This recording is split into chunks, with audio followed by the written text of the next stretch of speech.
उत्तर प्रदेश के deputy CM Brajesh Pathak Ghosi पहुंचे और वहां से प्रत्याशी ओम प्रकाश राजभर के बेटे अरविंद राजभर से माफ़ी मंगवाई। उसका वीडियो सोशल मीडिया पर कल से जम के वायरल है, मगर काफ़ी कुछ और है जो आपको जानना चाहिए, वो आपको बताएंगे। इसके अलावा आपको बताएंगे कि पल्लवी पटेल जो नाराज़ होकर पीडीएम बना चुकी थी असदुद्दीन ओवैसी के साथ, क्या वहां बात फिर से खराब हो रही है? क्या वो अखिलेश यादव के साथ वापस आ सकती हैं? ऐसी कोई संभावना है? क्या अखिलेश यादव से कुछ बातचीत दोबारा से शुरू हुई है? इसके बारे में आपको बताएंगे। साथ ही कल से एक और चर्चा सोशल मीडिया पर जोरों से चल रही है, जब से रॉबर्ट वाड्रा का बयान आया है कि उनको कई पार्टियों से ऑफर है कि वो चुनाव लड़ें, राजनीति में आएँ, और उन्होंने अपनी इच्छा जताई कि वो अमेठी से चुनाव लड़ने को तैयार है, लड़ सकते हैं। तो इसके पीछे क्या कहानी है? क्या वो दबाव बना रहे हैं या वाकई इच्छुक है, या कांग्रेस पार्टी क्या सोच रही है उनके बारे में, ये आपको बताएंगे। और बताने के लिए रोज़ की तरह हमारे साथ लखनऊ से जुड़ेंगे हमारे वरिष्ठ साथी पंकज झा जी। पंकज जी, बहुत स्वागत है आपका। धन्यवाद भाई। पंकज जी, कल से बड़ा एक वीडियो वायरल है घोसी का। सभा लगी हुई है, मंच पे कुछ लोग बैठे हुए हैं, उसमें अरविंद राजभर भी हैं, ओम प्रकाश राजभर के बेटे, और सामने बीजेपी के कार्यकर्ता हैं, मुझे लगता है नेता हैं, सब बैठे हुए हैं। ब्रजेश पाठक अचानक से उनसे कहते हैं कि जरा आओ माफ़ी मांगो, तुमसे लोग नाराज़ हैं, उनको झुकाते हैं, वो झुक के माफ़ी मांगते हैं। एक और वीडियो वायरल हुआ जिसमें ब्रजेश पाठक खड़े होकर उनको बुके दिया जा रहा है और अरविंद राजभर बैठे हुए हैं। तो मंच संचालित करते हुए नेता बोलते हैं कि अरविंद राजभर जी खड़े हो जाइए, डिप्टी सीएम बोल रहे हैं, तो वो खड़े हो जाते हैं। तो नाराज़गी की बातें चल रही हैं, विवाद कहा जा रहा है कि कार्यकर्ताओं के बीच आपस में बन नहीं रही है बीजेपी और ओम प्रकाश राजभर की पार्टी के। चल क्या रहा है घोसी में? और कल जो वीडियो वायरल हुआ उसके बारे में क्या कुछ चर्चाएं लखनऊ में? देखिए, वीडियो भी कई तरह के हैं, तस्वीरें भी कई तरह की हैं। वीडियो के एक मायने हैं, दो मायने नहीं है, कई सारे मायने हैं। हर तस्वीर के पीछे एक कहानी है। और जिस तरीके से नेता मंच पर खड़े होते हैं, कोई बैठता है, कुछ कहता है, कुछ कहलवाता है, फिर लखनऊ और दिल्ली, इन दोनों का भी कनेक्शन है। कहानी में बहुत सारे किरदार हैं, इसीलिए इन सारे किरदारों को तफसील से थोड़ा सा समझना पड़ेगा कि आखिर ये बात हुई कैसे। और सबसे बड़ी बात, आपके मन में एक बात आ रही होगी, सौरभ बाबू, चुनाव पश्चिमी यूपी में हो रहा, तो ब्रजेश पाठक यहाँ मऊ में क्या करने चले गए थे, जो घोसी लोकसभा क्षेत्र का हिस्सा, आपके मन में उठ रहा होगा। हमारे बिल्कुल आखिरी में चुनाव होना है वहां तो एकदम। हाँ, उनको मुजफ्फरनगर, कैराना, सहारनपुर, मुरादाबाद, रामपुर होना चाहिए था। ये हम मऊ में क्या, पूर्वांचल में क्या करने चले गए? वहां तो ना नामांकन हुआ, ना कुछ हुआ, अभी तो नताल ठोकी जा रही है। मामला भी कुछ ऐसा नहीं है, मामला है बड़ा गंभीर। मामला पियरका चचा का है, यानी ओम प्रकाश राजभर, जो पीले गमछे वाली पार्टी है जी। तो मामला उनका है, और उनका आजकल स्वर्णिम काल चल रहा है। जब से वो आए हैं एनडीए में, तो कुछ समय तो लग गया उनको इंतजार में ही, और इंतजार की घड़ियां गिनते गिनते जब लॉटरी निकली, तो उनकी खूब लॉटरी निकली, एमएलसी भी हो गया, अपने मनचाहा विभाग में मिल गया। अब वो क्या किया उन्होंने, देखिए कि उनके बेटे हैं दो, एक का नाम है अरविंद राजभर और दूसरे का नाम है अरुण राजभर जी। अरविंद राजभर पहले भी विधानसभा का चुनाव लड़ चुके हैं, हार चुके हैं, यानी 2022 का, लेकिन तब वो साइकिल की सवारी पर। अब वो हाथ में कमल लेकर घूम रहे हैं। ये जो हाथ में कमल लेकर घूम रहे हैं ना, यही जो है मामला, मतलब तार जुड़ नहीं रहा। हाथ में कमल तो ले लिया, लेकिन जो कमल पकड़ने वाले लोग हैं आमतौर पर, वो उनका हाथ उतनी ईमानदारी से पकड़ने को फिलहाल तैयार नहीं है। कल को क्या हो जाए नहीं समझ सकती। हुआ ये कि अरविंद राजभर जो है छड़ी के निशान पर, यानी ओम प्रकाश राजभर की पार्टी सुहेलदेव भारतीय समाज पार्टी का ये निशान है, और उसी से चुनाव लड़ने का उन्होंने घोषणा से फैसला किया। संजय निषाद के बेटे तो खैर खून छाप पर लड़ रहे हैं जी। ओम प्रकाश और इस बात का उनको दुख भी है बहुत। जी जी जी। और यहाँ ओम प्रकाश राजभर अपनी छड़ी पे लड़ रहे हैं और तालमेल नहीं बिठा पा रहे हैं। तो ये भी एक अलग तरीके का दुख और संकट है। मतलब गजब है ना। देखिए, राजनीति के तो यही रंग होते हैं, मिल गया तो अच्छा, ना मिल गया तो दुख है कि हम अपने सिंबल पे लड़ नहीं पा रहे जी। हाँ, यहाँ मिल गया है तो पता चल रहा है कि भैया पापड़ बेलने पड़ रहे हैं। तो हुआ ये कि अरविंद राजभर चले गए चुनाव प्रचार करने के लिए, लेकिन भाई बीजेपी का संगठन है, सब कुछ हुआ, बीजेपी तो कुछ मदद करने को तैयार नहीं है। ओम प्रकाश राजभर पहुंच गए दिल्ली, नेताओं के यहाँ उन्होंने अपनी बात पहुंचाई, और फिर जो है क्लास ले ली गई, चूड़ियां कस दी गई वहां पे मऊ में जो है बीजेपी के संगठन के लोग। कस दी गई, लेकिन भाई लोग फील्ड में आने को तैयार नहीं थे। फिर हुआ कि भाई पाठक जी जो है ब्रजेश पाठक डिप्टी सीएम, और ये जो परिवहन मंत्री हैं यूपी सरकार में दयाशंकर सिंह, ये आमतौर पे आपने देखा होगा तस्वीरों में वीडियो में कि ओम प्रकाश राजभर भले ही एनडीए में ना रहे हो, तब भी ये कुछ नेता जो हैं, जिसमें स्वतंत्र देव सिंह भी, दयाशंकर सिंह भी और ब्रजेश पाठक, इनसे इनकी खूब बनती थी। हाँ, चाय पीना, बैठना, घूमना फिरना, अब तो साथ ही हो गए हैं जी। तो भाई उन्होंने कहा डिप्टी सीएम भारी भरकम नेता है, बीजेपी की तरफ से ब्रजेश पाठक को जिम्मेदारी दी गई कि भाई जाइए वहां और देखिए मामला है क्या, ये छड़ी और कमल का तालमेल बैठ क्यों नहीं पा रहा। जी। ओम प्रकाश राजभर कल वहां नहीं थे, मतलब स्पॉट पे तो दिखे नहीं। भी नहीं जी।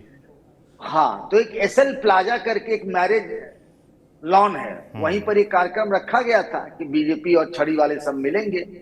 मंच पे आपने देखा कि पहला जो एक वीडियो है जिसमें कि भाई ब्रजेश पाठक जी को सम्मानित किया जा रहा है, अरविंद राजभर भी खड़े हुए कि उनको भी फूल के गुच्छे दिए जाएंगे, नहीं गुच्छे तो कम से कम एक पुष्प ही सही। वो खड़े के खड़े रह गए, लेकिन भारतीय जनता पार्टी के जिला अध्यक्ष ने उनके लिए कोई अभिवादन में, सम्मान में कुछ दिया नहीं।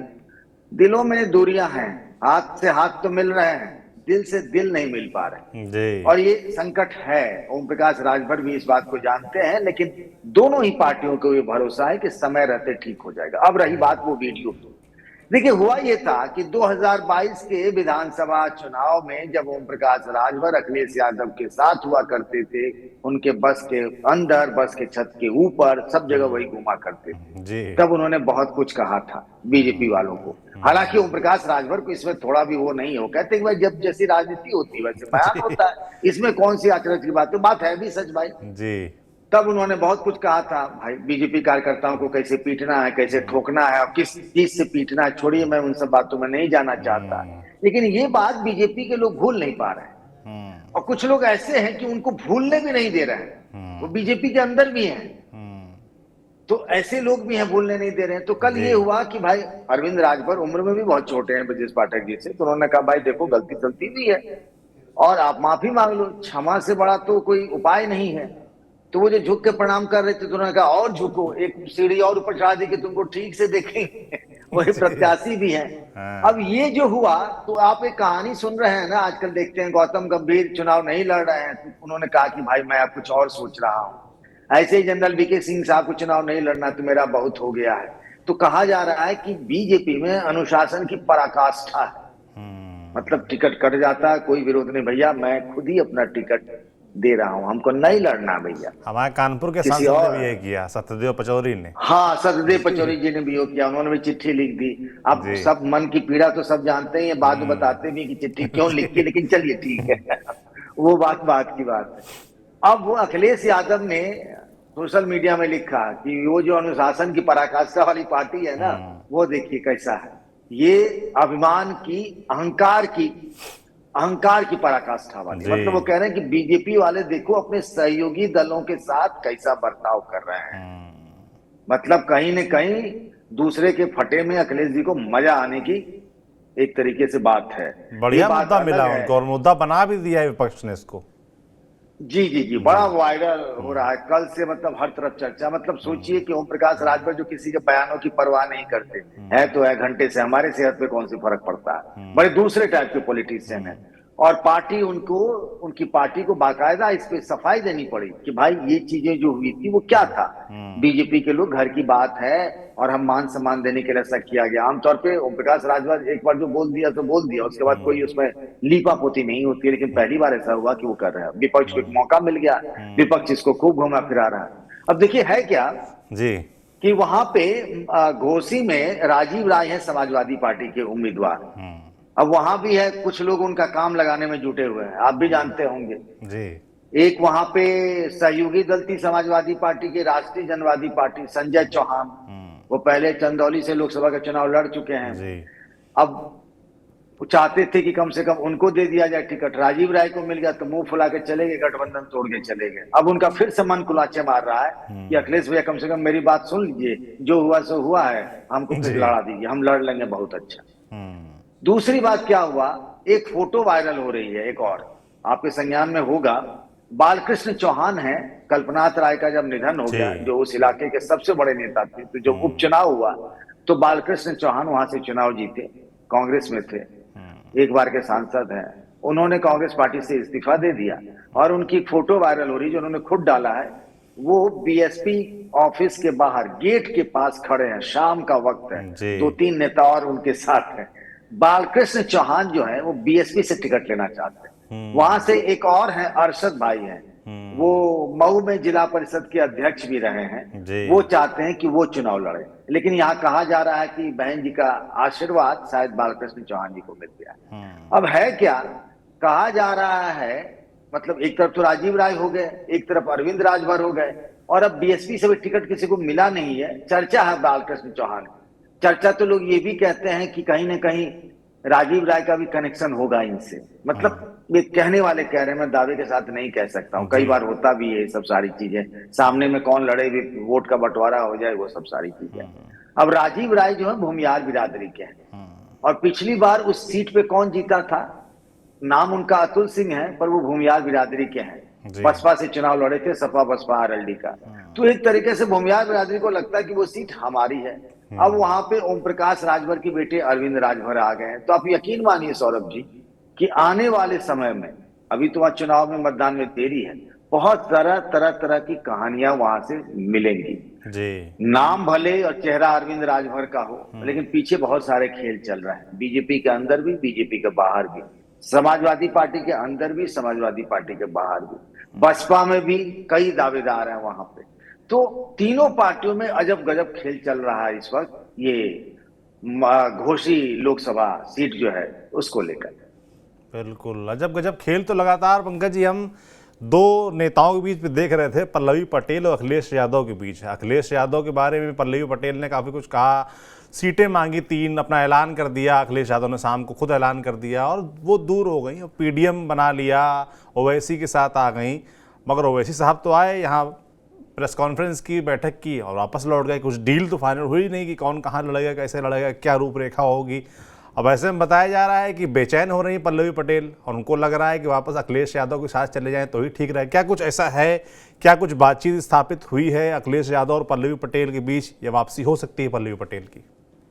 कुछ कुछ मन में तो चल रहा है अपना दल कैमरावादी पार्टी में। पल्लवी पटेल, उनके पति पंकज निरंजन और पल्लवी पटेल की माँ आपको बताऊं कृष्णा पटेल, कुछ कुछ तो चल रहा है। वो चलने की पीछे की वजह ये है कि पहले AIMIM असदुद्दीन ओवैसी की पार्टी ने बिहार में घोषणा की थी कि हम 11 लोकसभा सीटों पर चुनाव लड़ेंगे। आज खबर आई उनके जो प्रदेश अध्यक्ष और विधायक भी हैं, उन्होंने कहा कि हम अररिया, पूर्णिया और कटिहार 3 जगहों पर चुनाव नहीं लड़ेंगे। अब क्या वजह रही है मुझे नहीं समझ में आ रहा। उम्मीदवार तो मिल चुके थे। यहां भी असदुद्दीन ओवैसी साहब आए, लखनऊ में क्लार्क्स होटल में उन्होंने प्रेस कॉन्फ्रेंस भी किया और फिर वहां से यहीं पर अपने पार्टी ऑफिस में रोजा इफ्तार किया और बिना किसी को बताए चले गए अफजाल अंसारी के घर पे। वहां मुख्तार अंसारी के निधन के बाद अपनी शोक संवेदना जताने के लिए आए और नेक्स्ट डे फिर वापस हैदराबाद चले गए। उसके बाद से क्या खिचड़ी पकड़ी कुछ समझ में नहीं आ रहा। 2 चरण के चुनाव का नामांकन का काम खत्म हो चुका है, तीसरा शुरू होने वाला है। अब बचा ये है कि तब आखिर करेंगे क्या ये दोनों पार्टियां मिलकर, MIM और साथ ही ये अपना दल कैमरावादी पार्टी। कुछ समझ में नहीं आ रही। कहा गया कि शायद 25-30 सीटों पर दोनों पार्टियां मिलकर चुनाव लड़ेगी। अभी तो ये भी चर्चा हो रही थी कि क्या स्वामी प्रसाद मौर्य आएंगे, क्या चंद्रशेखर रावण आएंगे। चंद्रशेखर रावण नहीं आ रहे हैं, ये बात खुद चंद्रशेखर रावण ने कह दी है। वो अपने वहां नगीना की सीट में फंसे पड़े हुए, उनको सांस लेने की फुर्सत नहीं है। तो अब ये सुनने में आ रहा है और मुझे ऐसा सूत्रों ने बताया कि समाजवादी पार्टी के अंदर के कुछ लोग भी और साथ ही अपना दल कैमरावादी पार्टी के भी कुछ लोग जो पल्लवी पटेल के करीबी हैं, कि वो ये चाहते हैं कि राजनीति में रिश्ते बदलते भी हैं भाई। यही ओम प्रकाश राजभर जिनकी हम चर्चा कर रहे थे, ये क्या क्या कह के नहीं गए थे भारतीय जनता पार्टी, फिर वापस एनडीए में आ गए हैं। तो अरे ऐसे देखेंगे तो गौरव वल्लभ को देखिए, विजेंद्र सिंह को देखिए, सब तो आ ही रहे हैं, वो तो कोई संकट ही नहीं। हाँ बिल्कुल बिल्कुल बिल्कुल। तो भाई इसमें कौन सी बड़ी बात है, राजनीति जरूरत के हिसाब से होती है। अखिलेश यादव का भी जो ये पीडीए है, इसमें कहाँ वो बात दिख पा रही है। वो MY फैक्टर से आगे बढ़ना चाहते थे ना कि कुर्मी बिरादरी जुड़े, उसमें निषाद हो, प्रजापति हो, बिंद हो, तभी ना पीडीए बनेगा। अभी MY फैक्टर से तो राजनीति चलने वाली नहीं है, ये बात तो साबित हो चुकी है। इसीलिए वो पीडीए लेके आए थे। अब इन्होंने खुल्लम खुल्ला पीडीएम कर दिया कि पिछड़ा दलित और मुसलमान ओवैसी साहब के साथ आकर। तो ये चर्चा चल रही है और लोग चाहते भी हैं कि दोनों पार्टियां आपस में साथ आए, मिलकर लोकसभा का चुनाव लड़े। और अभी जो उनकी मांग थी पहले कि लोकसभा की 3 सीटें चाहिए थी, आपने देखा होगा कि 3 सीटों की मांग की गई थी, फिर बाद में उस लेटर को विड्रॉ कर लिया था पल्लवी पटेल की तरफ से।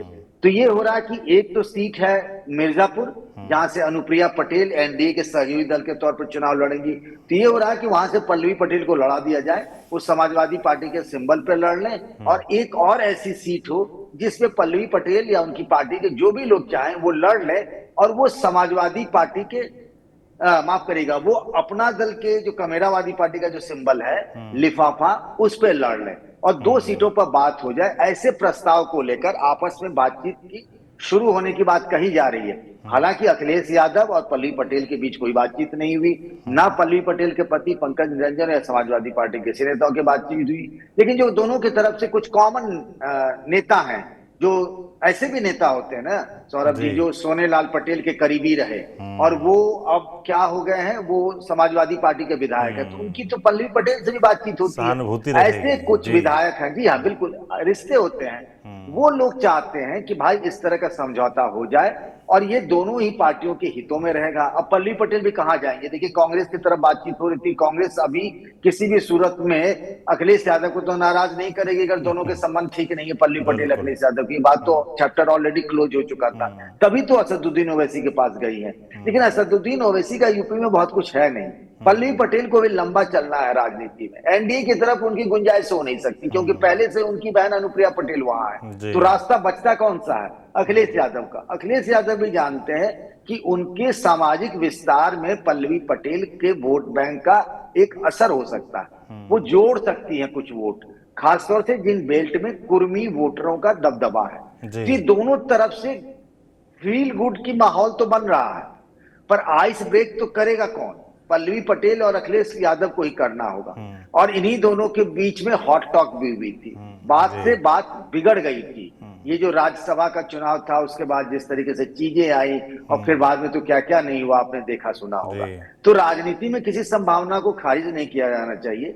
ये कल परसों में पिछले 2 दिनों में ये अपडेट है कि बातचीत के लेकर के कुछ नेता उत्साहित हो रहे हैं और पहल करने को तैयार हैं।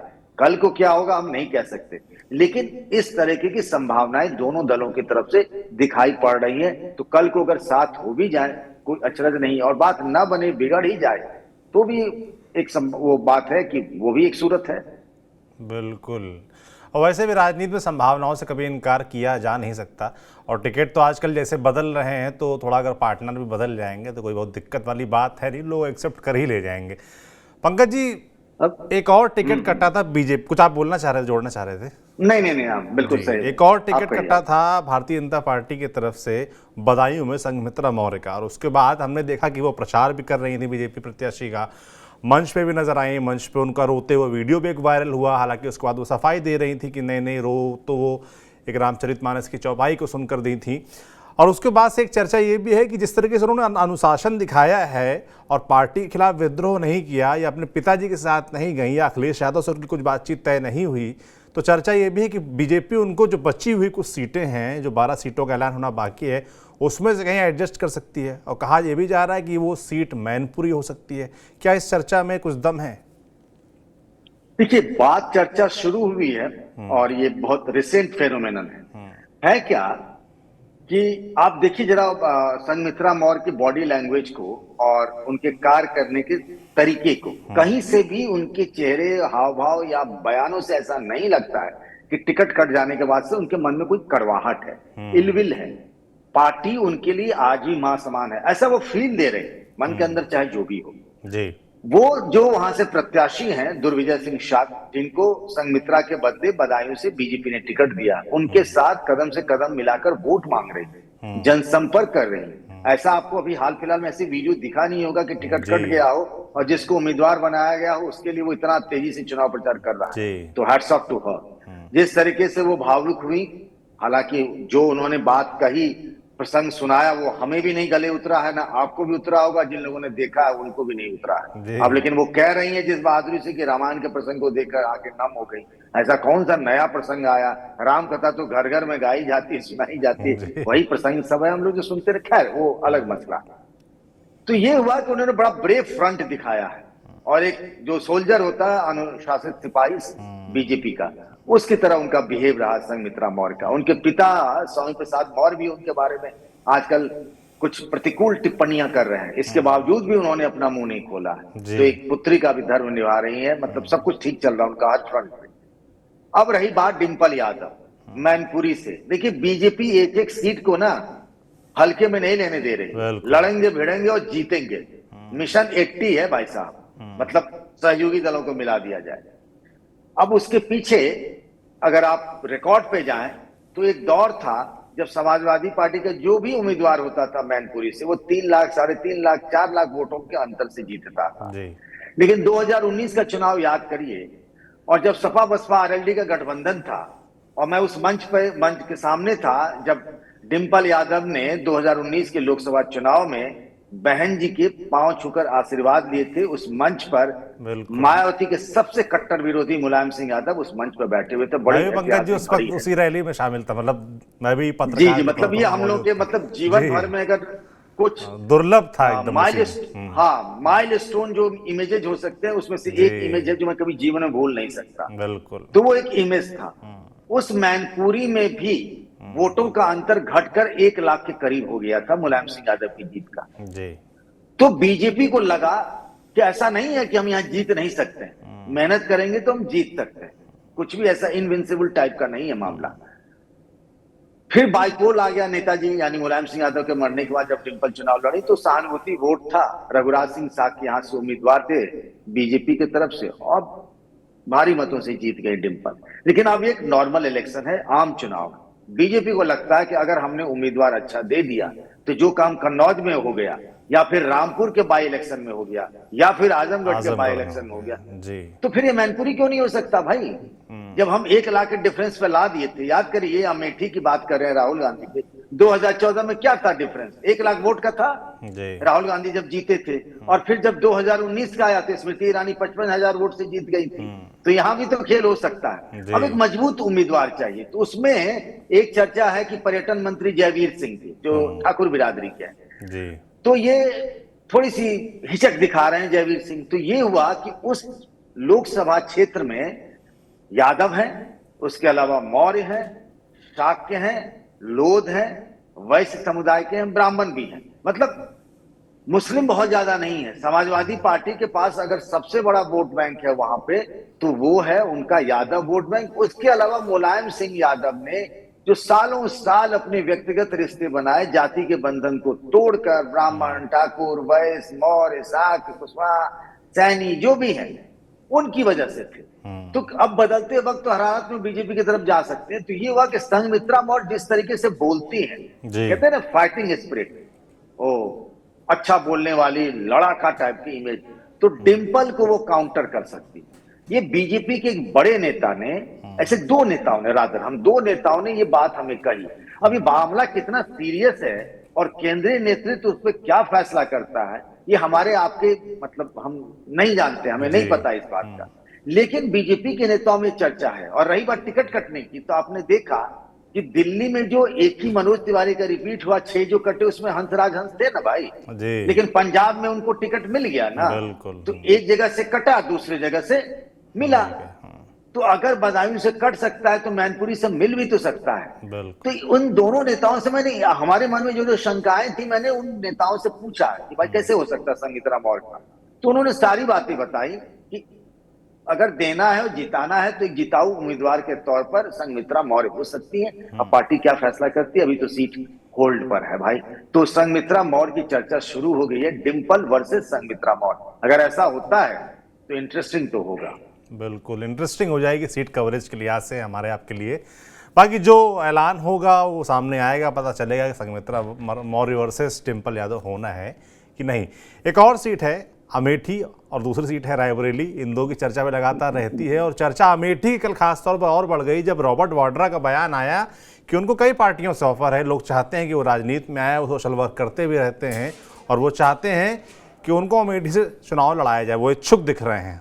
वो तो इच्छुक हैं, पर क्या सोनिया गांधी, क्या कांग्रेस नेतृत्व, मल्लिकार्जुन खड़गे, ये लोग तैयार हैं उनके नाम को लेकर? ए भाई, आपको एक बात बताते हैं, ये रायबरेली अमेठी में जब राहुल जी, प्रियंका जी और सोनिया जी आते हैं भाई साहब, हम लोग पिछले कई सालों से कवरेज कर रहे हैं और दौड़ दौड़ के ना हालत खराब हो जाती है जी। मतलब। और कोई जो रेलवे क्रॉसिंग होता है ना सौरभ बाबू, वहां पे गाड़ियां रुक जाती हैं, वहीं पे कोई आया, कोई इंटरव्यू करके चला दिया, कोई बात बोल दी, बड़ी परेशानी हुई, बहुत झेला हम जी। तो बात हम कर रहे हैं 2009 की। एक बाइक रैली निकली थी, उस बाइक रैली में हेलमेट वेलमेट पहन के ना उस इलाके के लोग रॉबर्ट वाड्रा को जीजू भी कहते हैं, जीजा जी। वैसे आपको एक बात बताएं, कांग्रेस के जो नेता कार्यकर्ता हैं प्रियंका गांधी को, वाड्रा को क्या बोलते हैं पता है आपको? भैया जी। अच्छा। जो क्लोज है, जो प्रियंका के आसपास रहने वाले हैं, कांग्रेस के नेता और कार्यकर्ता और सालों से पुराने रहे हैं, वो सब उनको भैया जी बोलते हैं, पर रॉबर्ट वाड्रा को वहां जीजा जी कहा जाता है। तो भाई जीजा जी बाइक पे बैठे थे, हम लोग मीडिया वाले थे वहां, जहां हम लोग खड़े थे ना वहीं पे उनकी आके बाइक रुकी। बात 2009 की कर रहा हूं मैं। और तब भी उन्होंने कहा था कि जनता चाहती है, लोग चाहते हैं कि मैं भी चुनाव लड़ूं। और तब सीट उठ की व्याख्या उन्होंने नहीं की थी। रायबरेली से सोनिया जी लड़ रही थी और अमेठी से राहुल गांधी लड़ रहे थे। हो सकता है उनके मन में सुल्तानपुर हो, उन्होंने नाम नहीं लिया था। अब सोचिए, राजनीति में टाइमिंग का हम हमेशा कहते हैं कि जब भी कोई बात होती है तो उसमें टाइमिंग देखा करिए कि टाइम का क्या महत्व है। अब जब रायबरेली अमेठी की सीट को लेकर के कंफ्यूजन बना हुआ, लड़ेंगे राहुल जी, प्रियंका जी, नहीं लड़ेंगे, कभी कुछ होता है कभी कुछ होता है। कल भी खबर, आज भी खबर आई कि भाई सब लोग जो है केंद्रीय चुनाव समिति में उनसे अपील करेंगे कि आप चुनाव लड़ लीजिए। तो भाई ठीक है, उस अपील से पहले ही रॉबर्ट वाड्रा ने ना बम फोड़ दिया। उन्होंने कहा कि भाई जनता चाहती है कि मैं चुनाव लड़ूं, जी। ठीक है, और चुनाव लड़ूं तो सबसे अच्छी जगह तो वही वाली होगी। तो उन्होंने अमेठी का जिक्र कर दिया, रायबरेली छोड़ दिया है। हाँ। तो प्रियंका लड़ सकती हैं।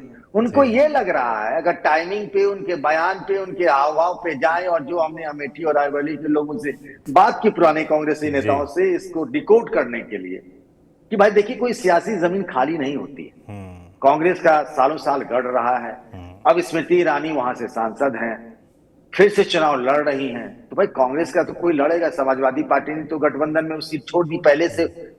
पिछले कई चुनावों से समाजवादी पार्टी ने रायबरेली लड़ती है ना अमेठी लड़ती है। तो कांग्रेस का होगा क्या? कोई कमजोर उम्मीदवार आ गया तो क्या?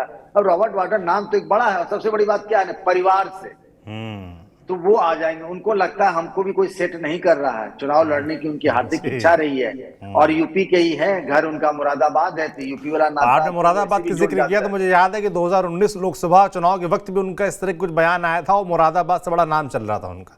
जी जी हाँ, बिल्कुल बिल्कुल आपने सही कहा। और उस वक्त मुझे लगता है मुरादाबाद से अपने इमरान प्रतापगढ़ी लड़ रहे थे। जी हाँ, इमरान प्रतापगढ़ी लड़ रहे थे और प्रियंका गांधी उनको मानती भी। देखिए ना, राज्यसभा मिल गया, बाकी लोग मुंह ताकते रह गए। जी तो खैर छोड़िए वो बात। तो रॉबर्ट वाड्रा साहब के, मतलब हम लोग जो बात कर रहे हैं कि रॉबर्ट वाड्रा के मन में कोई अचानक से आज चुनाव लड़ने की इच्छा नहीं हुई।